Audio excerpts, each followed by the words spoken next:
ओम साई विकास प्रतिष्ठान आणि BBC film production Maharashtra राज्य यांच्या संयुक्त विद्यमाने आयोजित करण्यात आलेला साई जीवन समाज भूषण पुरस्कार वितरण सोहळा आज पावन साई भूमी शिर्डी येथे अत्यंत थाटामाटात आणि भक्तिमय वातावरणात मोठ्या उत्साहात पार पडला।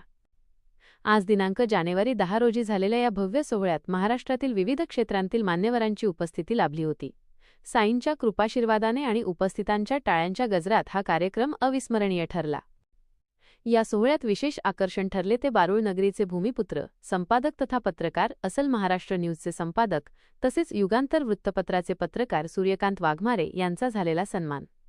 सामाजिक बांधिलकी, निर्भीड पत्रकारिता आणि जनहितासाठी केलेल्या उल्लेखनीय कार्याची दखल घेत त्यांना साई जीवन गौरव समाजभूषण पुरस्कार प्रदान करून गौरविण्यात आले।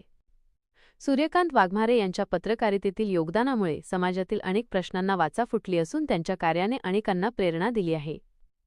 या पुरस्कारामुळे त्यांच्या कार्याला एक नवी उंची मिळाली असून बारूळ परिसरासह संपूर्ण महाराष्ट्रासाठी हा अभिमानाचा क्षण ठरला आहे। शिर्डीच्या पावनभूमीत साईंच्या चरणी झालेला हा सन्मान म्हणजे त्यांच्या कार्याची पोचपावती असल्याची भावना यावेळी व्यक्त करण्यात आली। पुरस्कार स्वीकारताना सूर्यकांत वाघमारे यांनी साईबाबा आणि सर्व सहकाऱ्यांचे आभार मानत पुढेही समाजासाठी आणि सत्य पत्रकारितेसाठी अविरत कार्य करत राहण्याचा संकल्प व्यक्त केला। एकूणच साई भक्ती, सन्मान आणि सामाजिक प्रेरणांचा संगम असलेला हा साई जीवन समाजभूषण पुरस्कार सोहळा उपस्थितांच्या स्मरणात कायम राहणारा ठरला।